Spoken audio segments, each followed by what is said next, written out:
দেখা করো। তাহলে সরল সুদ কি সেটা পরিষ্কারভাবে বোঝা গেছে। এরপর আছে হচ্ছে চক্রবৃদ্ধি সুদ। সরল সুদ আর চক্রবৃদ্ধি সুদের মধ্যে মূল পার্থক্য কি, যে সরল সুদে যত বছরের সুদ হোক মূলধন অপরিবর্তিত থাকে, মানে আসলটা পরিবর্তিত থাকে, অপরিবর্তিত, চেঞ্জ হয় না। কিন্তু চক্রবৃদ্ধি সুদে পরপর মানে এক একবার সুদ কাউন্ট করলেই আসলটা বেড়ে যায়, মানে সুদটা আসলের সঙ্গে যুক্ত হতে হতে থাকে। ঠিক আছে, বুঝতে পারলে? এটাই হচ্ছে সরল সুদ আর চক্রবৃদ্ধি সুদের পার্থক্য। তাই যখন ব্যাংক সরল সুদের পরিমাণের থেকে চক্রবৃদ্ধি সুদের পরিমাণ সামান্য বেশি হবে। কেন? আসলটা যোগ হয়ে যাচ্ছে, মানে সুদটা যোগ হচ্ছে, আর সরল সুদের সুদটা যোগ হচ্ছে না, মানে আসলটা একই থাকছে, এখানে আসল বেড়ে যাচ্ছে, তাই তো? আর আসল বেড়ে গেলে সুদও বেড়ে যাবে, তাই তো? আসল বাড়লে সুদও বাড়ে। তাই চক্রবৃদ্ধি সুদ মানে যেটা compound interest is greater than SI. ঠিক আছে, প্রথম বারের পর কনভার্সন পিরিয়ড বলে, মানে যবে যবে ইন্টারেস্ট নেবো সেটাকে কনভার্সন পিরিয়ড বলে। ঠিক আছে, টোটাল বিষয়টা ভালো করে যখন ম্যাথ করানো হবে ক্লিয়ার করে দেওয়া হবে। আচ্ছা, সূত্রটা কি? সূত্র কিন্তু চক্রবৃদ্ধি সুদ, এখানে যেমন সরল সুদের সূত্র কি ছিল, যে SI equal to P into R into T by 100, এরকম একটা ছিল, তাই তো? চক্রবৃদ্ধি সুদের ফর্মুলাতে সবৃদ্ধি মূলের সূত্রটা আছে, a equal to p into 1 plus r by 100 whole to the power t। ঠিক আছে, আচ্ছা, এখানে a হচ্ছে সবৃদ্ধি মূল,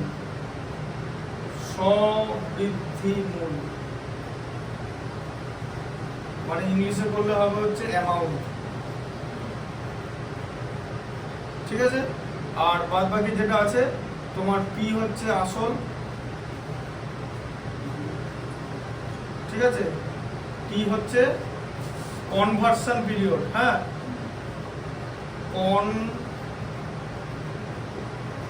কনভার্সন পিরিয়ড তার মানে হচ্ছে কি, কতবার সুদ নেওয়া হচ্ছে।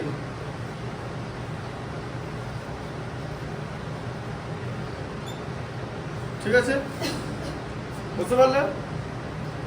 কতবার সুদ নেওয়া হচ্ছে। ঠিক আছে, আচ্ছা, এবার এই ফর্মুলাটা কি করে আসছে সেটা ভালো করে বুঝতে হবে। ঠিক আছে, আচ্ছা, কি করে ফর্মুলাটা আসছে? এটা হচ্ছে অ্যামাউন্টের ফর্মুলা, মানে সবৃদ্ধি মূলের ফর্মুলা।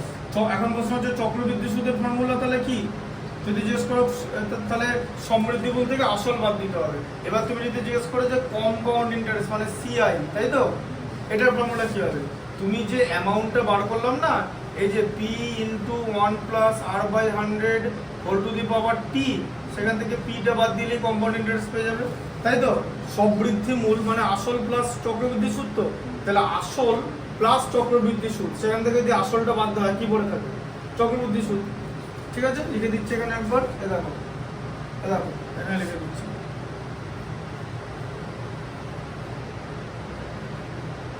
আসল প্লাস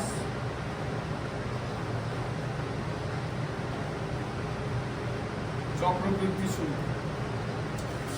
ইকুয়াল টু অ্যামাউন্ট, তাই তো? এবার সেখান থেকে যদি আমি আসলটা বাদ দিয়ে দিই, আমি তাহলে কি পাবো? চক্রবৃদ্ধি সুদটা পাবো, তাই তো? মানে সিআইটা পাবো। এটা আইসিএসসি দের ক্লাস 8-এ পড়ানো হয়, এই কনসেপ্ট ইংলিশ মিডিয়ামে, তাই জন্য ওরা ক্লাস 8-এ করে আর 9-এ করে। 10-এও আছে, আরও ডিফিকাল্ট। ঠিক আছে, তোমাদের এই চক্রবৃদ্ধি সূত্র ক্লাস 10-এই আছে। ঠিক আছে, তাহলে এটা হচ্ছে চক্রবৃদ্ধি সূত্র পেয়ে গেলাম, যে আসল প্লাস চক্রবৃদ্ধি সূত্র থেকে যদি আসলটা বাদ দিই চক্রবৃদ্ধি সূত্র পাবো। আচ্ছা,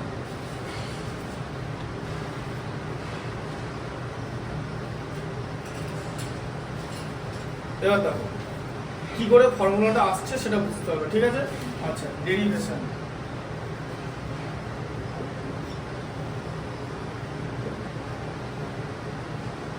মানে এই যে ফর্মুলাটা আছে না, এই ফর্মুলাটা আমরা আনবো, নিয়ে আসাটা দেখাবো। ঠিক আছে, দেখো তুমি একটা জিনিস বলো, পি হচ্ছে আসল, আর হচ্ছে সুদের পরিমাণ, টি সমান, তাই তো, আর এসআই হচ্ছে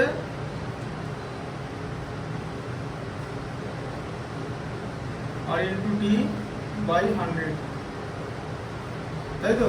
আচ্ছা, তাহলে প্রথম বছর কি হচ্ছে, এখানে টি এর ভ্যালু হচ্ছে 1, প্রথম বছরে তো সরল সুদই হবে, টি এর ভ্যালু 1, তাহলে কত হবে, পি আর বাই 100 হবে, তাই তো। এটা প্রথম বছর শেষ হয়ে গেল, এই সূত্র আমি পেলাম, তাই তো। তাহলে সেকেন্ড ইয়ার পি, তাই তো, মানে আসলটা কত হয়ে যাবে, এই যে আগের আসলটা যেটা ছিল না, তার সঙ্গে সূত্র যোগ হবে, এই যে P plus P R by 100, এই আসলের উপর ক্যালকুলেট হবে, ঠিক আছে। তাহলে এখন আসলটা এরকম হয়ে গেল, তাই তো। আচ্ছা, আর এর ভ্যালু আরই থাকবে, আর টি এর ভ্যালু আবার তোমার 1ই থাকবে, তাই তো। এবার বলো, এবার তাহলে এসআই কত হবে, সিম্পল ইন্টারেস্ট, দেখো ফর্মুলা কি, P into R into T by 100, তো হ্যাঁ।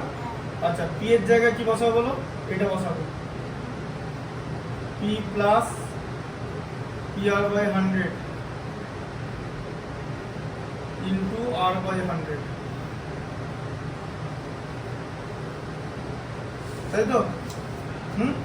টি এর ভ্যালু 1, তো তাহলে 1 বছর করে হবে, তো তাহলে এটা 2 বছর শেষ হয়ে গেল কিন্তু, তাই তো। এবার 2 বছরের শেষে কি দাঁড়াবে, আবার এটার সঙ্গে এটা যোগ হবে, তো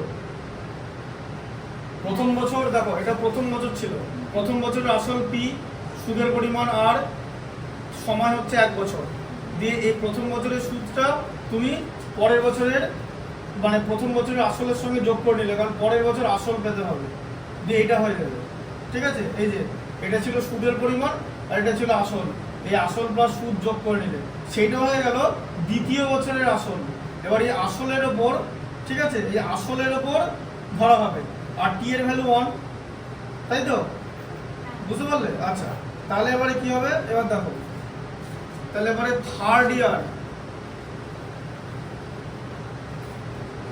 পি কত হচ্ছে, এটা ফার্স্ট ইয়ার ছিল, এটা সেকেন্ড ইয়ার ছিল, থার্ড ইয়ার পি কত হবে, এই যে সেকেন্ড ইয়ারের আসল এটা ছিল, তাই তো, তার সঙ্গে এটা যুক্ত হলো,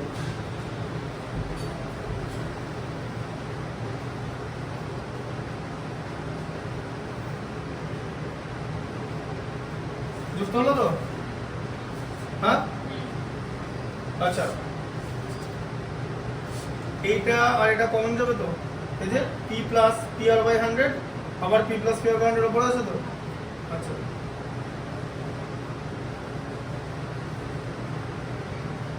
কমন নিলে কি থাকবে, 1 প্লাস আর বাই 100, বলো তো। আচ্ছা, এখান থেকে কি কমন যাবে, পি কমন যাবে, 1 প্লাস আর বাই 100, তাই তো, ইন্টু 1 প্লাস আর বাই 100, তাই তো। 1 প্লাস আর বাই 100 কটা আছে, দুটো, তো এই যে P into 1 plus R by 100 whole to the power 2 হলো। কেন 2 হলো, তারপর থার্ড ইয়ারের প্রিন্সিপালটাকে আমরা অ্যামাউন্ট করলাম, 2 বছর ধরলাম, এই যে অ্যামাউন্ট মানে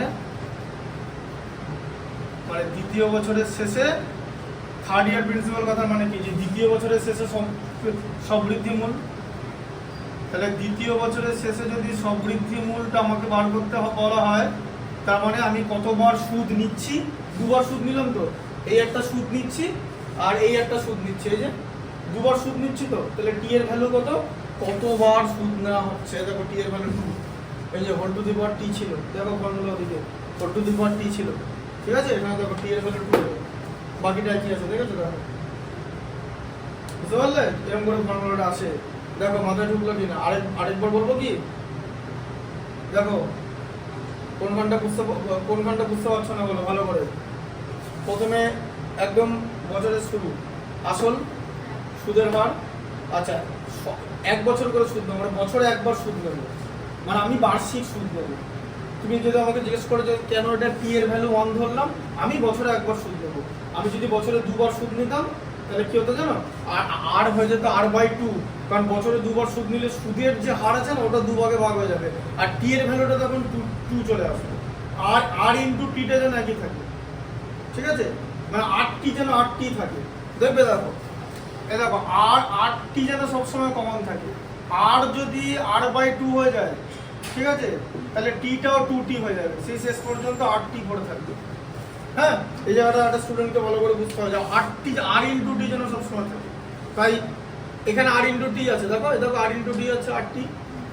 আমি বছরে একবার সুদ নিচ্ছি, ঠিক আছে, তোমাকে বললাম তুমি একদম আমাকে ডিসেম্বর মাসে সুদ দেবে, তাহলে বছরে একবার সুদ নেবো, মাঝে কিছু নেবো, তাহলে বছরে একবার সুদ নেবো। টি এর মানে কিন্তু কনভার্সন পিরিয়ড, মানে কতবার সুদ নেওয়া হচ্ছে বছরে, ঠিক আছে, বছরে কতবার সুদ নেওয়া হচ্ছে এটাকে বলা হচ্ছে ফর্মুলায় টি। তাহলে এখানে বছরে আমি একবার সুদ নেবো, টি এর ভ্যালু হচ্ছে 1। এবার দেখো P into R into T by 100, T এর ভ্যালু 1, তাহলে পি আর বাই 100 হলো তো। এই পি আর বাই 100টা কি সরল সুদ, তো মানে সুদ। সেই সুদটা আমি কি বলেছিলাম আগে, যে আসল পরিবর্তিত হবে, মানে আসল বেড়ে যাবে। কি করে আসল বাড়বে, এই সুদটা আসলের সঙ্গে যোগ হবে, তাহলে আসল কত পি, তাহলে সুদটা কার সঙ্গে যোগ হচ্ছে পি এর সঙ্গে। দ্বিতীয় বছরের আসল হয়ে যাচ্ছে P plus P R by 100, আবার সুদের পরিমাণ 1 থাকছে, আবার টি মানে বছরে একবারে থাকে, এখানে 8টি থাকলো, ঠিক আছে। হ্যাঁ, এই 8টিটা কেন পড়াচ্ছি, যখন অঙ্কগুলো করাবো তখন বুঝতে পারবে যে 8টি মেলাতে হবে। হ্যাঁ, এই 8টি না মেলালে হবে না, স্টুডেন্টকে দেখে নিতে হবে ফর্মুলা 8টি আসছে কিনা। হ্যাঁ, দেখো তাহলে আর ইন্টু টি হলো। আচ্ছা, এবারে আসল বেড়ে গেল তো, তাহলে এই আসল এখন পি নেই তো, আসল এইটা আছে তো, তাহলে পি এর জায়গায় এটা বসিয়ে দিলাম P plus P R by 100, তাই তো। এই যে পি আর বাই 100টা সুদ ছিল, তাহলে P plus P R by 100, T এর ভ্যালু 1, কিছু করার দরকার নেই, ইন্টু আর বাই 100, এই যে হারটা এই 100 এর নিচে আছে কিন্তু, তাহলে এটা পেলাম হচ্ছে দ্বিতীয় বছরের সুদ। তাহলে আমি 2 বছর শেষে দুটো সুদ পেলাম তো, দুটো সুদ পেয়েছি তো। আচ্ছা, তাহলে আমাকে আমি জিজ্ঞেস করলাম তোমাকে, তাহলে 2 বছর পর তুমি আমাকে ক টাকা দেবে, তার মানে 2 বছর পর ক টাকা দেবে, দুটো সুদ আর আসল মিলে হবে তো, এই টাকাটাই তো দেবে। আচ্ছা, তাহলে আসলটা কি করে পাবো, মানে তাহলে এটা এদের সুদ হলো, ঠিক আছে। এবার এই সুদটা কার সঙ্গে যুক্ত হবে, দ্বিতীয় বছরের আসলের সঙ্গে যুক্ত হবে তো, তবেই তো আসল আর সুদ মিলে আমি সবৃদ্ধিমূল পাবো।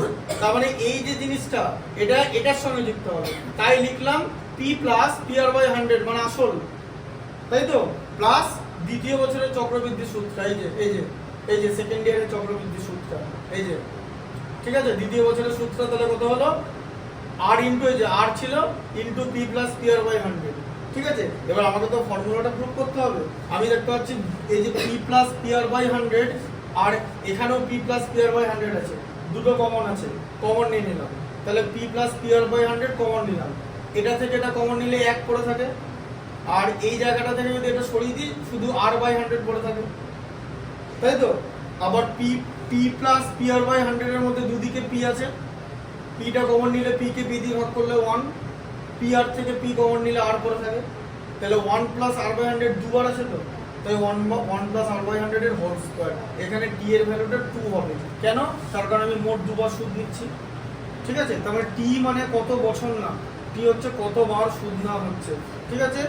আর টি মেলাতে হবে, যেমন এরকম, এখন বলবো যে আর টি মেলাবো কি করে, এরকম হয়, তোমাকে এরকম একটা জিনিস বলে দেবে যে আমি বছরে ধরো 10% সুদ, ঠিক আছে, কিন্তু আমি বছরে নেব হচ্ছে 4 বার নেব, বছরে 4 বার টাকা নেব, মানে 3 মাস অন্তর অন্তর নেব, ঠিক আছে। তাহলে আর এর ভ্যালুটা কি হয়ে যাবে জানো, এই সুদটা মানে আর এর ভ্যালুটা হয়ে যাবে তখন আর এর ভ্যালু 10/4 হয়ে যাবে, তাই তো, কারণ আর এর ভ্যালুটা ভাগ হয়ে যাবে তো, ওই টোটাল সুদটা 4 ভাগে ভাগ হয়ে যাবে, কারণ বছরে 4 বার আমি নিচ্ছি বলে, ঠিক আছে। আচ্ছা, এবার ভালো করে দেখো, তাহলে টি এর ভ্যালু কত হয়ে যাবে, 4 হয়ে যাবে তো। এবার দেখবে দেখো আর ইন্টু টি করো, দেখবে দেখো 10/4 ইন্টু 4, এই এরকম, ঠিক আছে, দিয়ে 10 হয়ে গেল, মানে 8টা পরে থাকলো শুধু, ঠিক আছে। এখানে আর কে ডি দিয়ে ভাগ হচ্ছে, তাই এখানেও তাই হচ্ছে, ঠিক আছে, এখানে আর এর ভ্যালু হচ্ছে 1, সরি এখানে টি এর ভ্যালু হচ্ছে 1, তাই 8টি পড়ে আছে। ঠিক আছে, এই যে জিনিসটা ভালো করে বুঝতে হবে যে যতবার বছরে আমি যতবার টাকা নেব আর কে তত দিয়ে ভাগ করতে হবে, আর টি এর ভ্যালুটা হচ্ছে তত হবে, আর কে টি দিয়ে ভাগ করতে হবে। ঠিক আছে, এখানে আর কে টি দিয়ে ভাগ করলে 8টি আসছে, কেন আসছে জানো তো, কারণ টি এর ভ্যালু তো 1, এই যে আর কে যদি টি দিয়ে ভাগ করি তাহলে তো আর আসবে, কারণ টি এর ভ্যালু তো এখানে 1, এই অঙ্কটা 1 ছিল তো, এই যে এটা যেন থাকবে। ঠিক আছে, বুঝতে পারলো, তো আর টিটা তোমাকে মেলাতে হবে, আর কে টি দিয়ে ভাগ করতে হবে, আর কে টি দিয়ে ভাগ করে যেন আর আসে। ঠিক আছে, বুঝতে পারলে এখানে, কারণ এটা এক বছর মানে বছরে একবার নেওয়া হয় বলে, বুঝলে। আর তার মানে এখানটা কি বোঝা গেল, যখন অঙ্ক আসবো যে যদি বলে যে বছরে 2বার সুদ নিচ্ছি, আবার যদি এরকম বলে দেয় ধরো আর এর ভ্যালু 6% বলে দিয়েছে, কিন্তু আমি বছরে 2বার সুদ নেব, মানে টি এর ভ্যালু হচ্ছে 2। ঠিক আছে, তখন এখানে আর এর ভ্যালুটা কিন্তু হয়ে যাবে হচ্ছে 6/2 হয়ে যাবে, আর কে টি দিয়ে ভাগ হবে, তখন আর এর ভ্যালুটা কিন্তু 3 হয়ে যাবে। ঠিক আছে, এটা আর এর ভ্যালু 3 হয়ে গেল, আর 3 ইন্টু 2 তে কিন্তু 6ই হয়, ওই জন্য আর ইন্টু টি তে যেন আর আসে। ঠিক আছে, বুঝতে পারলে, এ দেখো আর কে টি দিয়ে গুণ করে যেন আর আসে, সোজা কথা, আর কে টি দিয়ে গুণ করে আর আসবে, বুঝলে। টি এর ভ্যালুটা 2, আর এর ভ্যালুটা 3, 3 ইন্টু 2 তে 6, এইভাবে হবে। হ্যাঁ, মানে বছরে যতবার সুদ নেবো সুদের হারকে সেটা দিয়ে ভাগ করতে হবে, বুঝলে। আর কে, ঠিক আছে, টি দিয়ে ভাগ করে দিতে হবে, দিয়ে আবার গুণ করে দিতে হবে মেলানোর জন্য। ঠিক আছে, আচ্ছা এবার যখন এটা হচ্ছে ফর্মুলাটা, যখন ম্যাথসটা আসবে তখন ভালো করে বোঝাবো। আচ্ছা বার করো প্রথম ম্যাথসটা।